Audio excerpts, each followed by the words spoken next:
Okay, welcome back. Today I'm going to be showing you how to install Windows 10 on a PC with a corrupted or broken hard drive. Now, if the drive is just temporarily corrupted, you can use a spare drive like the Seagate one I have here for spare, and you can remove the main drive like I have done here, because as I showed you in the last video it is broken, and you can just connect your secondary drive like so, say there and there, and then what you're going to need to do is in, is download a Windows 10 installation media. So I'm going to show you how to do that now. So here we have my personal USB stick, which, as you can see, nothing on here, clear slate. So what you're going to want to do, if I minimize that, so you see download Windows 10 page, this is the official Microsoft page. You're going to scroll past this one and click download create Windows 10 installation media. Going to download that. So, because I already have it downloaded, I'm not going to download it. What I'm going to do is go to my downloads and instead run it. So, just here it is. So, you'll be prompted with this. You're going to want to click yes. So, it will now load up a thing eventually that will show this. This is the incorrect one, so I'm going to close that. So instead, I'm going to go back to File Explorer and open my downloads, and you should see a file that says media creation tool underscore 22h2 or the latest version of Windows 10, which there won't be many more because Windows 10 support is getting ended later this year. So I'm going to run that. Again, click yes. So that will pop up with a thing like this, with the signature Windows 10 dot circle. So while this loads, I'm going to tell you about my experience. So I had an experience like this a few months ago where my main hard drive corrupted, and what you will get is something like an incompatible boot device, meaning I was incorrect. It is an inaccessible boot device error, also known by Microsoft as a stop error 7B. So once you have this downloaded, you're going to want to click through this, click accept, and then while this prepares, you're going to want to make sure that your PC is plugged in and ready to be turned on. Now, if there's anything else that does need to be done during this process, like like securing your hard drive properly or anything like that, just do that while you're waiting. So instead of clicking upgrade this PC now, you're going to click create installation media for another PC. So just do your own thing here, it doesn't really matter. And you're going to want to select USB flash drive if you're using a thumbstick. If you're using an older computer without a USB port but instead a DVD port or a DVD drive, you're going to want to click ISO file. Now I'm using a USB drive, so I'm going to keep it on a USB flash drive. So I'm going to select my drive and click next. So this is now going to do its own thing. It will download Windows 10, install the installation media items onto the USB, and I will come back when that is done. If it will let me pause the recording. Halfway done now, just waiting. It is being quite slow tonight. So what I will do is pull you back when it's done. Okay, we're at 95% now. This has been about 2.5 hours running. I promise you it took a lot less time than last time I did this. I'll call you back when it's done.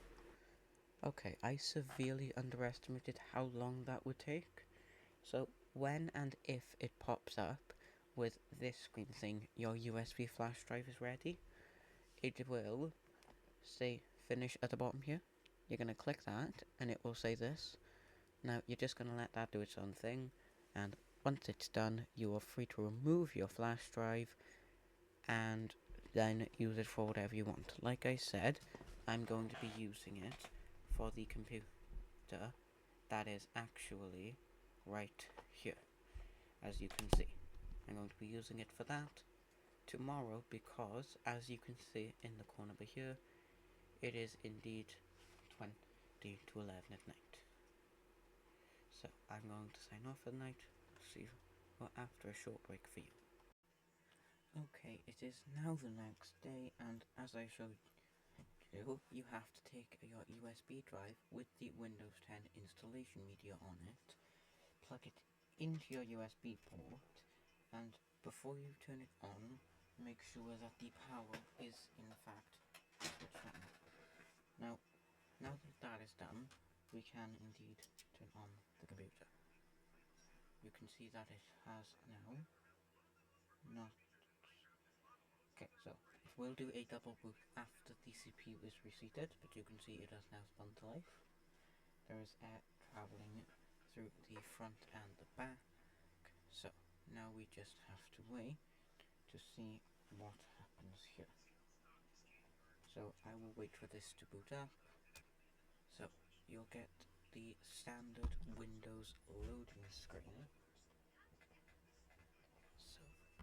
So while that is loading, you want to make sure that if your removable drive does have an LED light that is powered and that is momentarily flashing, that will show that it is having access. The computer is having access to the drive. So it's going to load up, and instead of loading straight into Windows like some of you may expect, it will actually load into a solid blue screen with a window on it.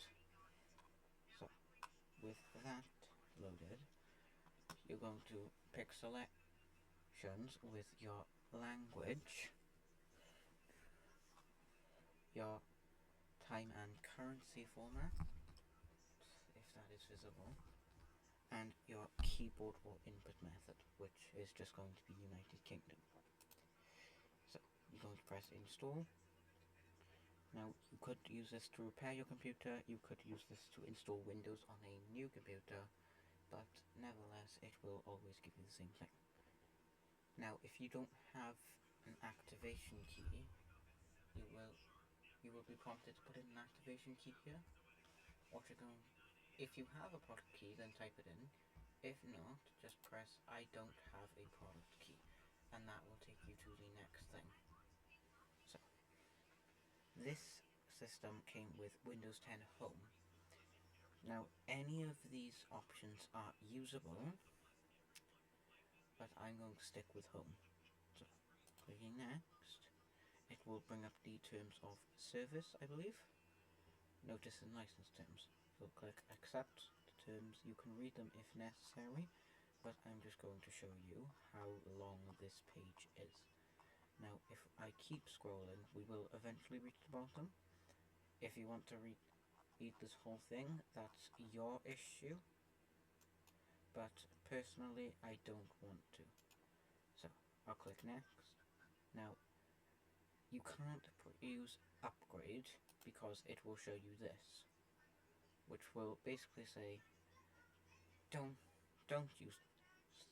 start with the stick, start with regular Windows and then plug the stick in later. So, press back, and what you're going to want to do if you're reinstalling Windows is press Custom.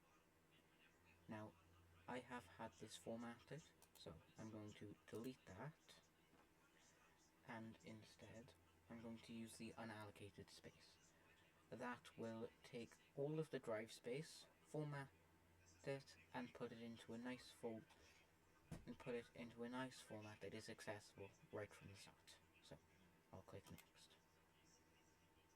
Now this is the part where you can just wait and let it just do its own thing. It will take a while depending on what system you're using. So this is just a waiting period now. So I will leave this to run. Oh yes, and just to mention, it's very important, do not touch anything during this process. So about 80% done now. I'll call you back when it's done. Now it will pop up with a restarting screen. Just let that finish. And because I've got this USB set as the primary boot drive, what I'm going to do is actually remove the USB while it's restarting. So you can see that it has now powered off and is powering back on. So soon it will load into the Windows 10 setup page. So as you can see now, it says starting services. That is normal. Just let it do its thing. It may restart a few times, but that's fine. So I believe the only thing to do now is to wait, and it's always a good idea if your hard drive is exposed. If it's a mechanical hard drive, just gently touch it to see that it is, or rather feel that it's spinning properly.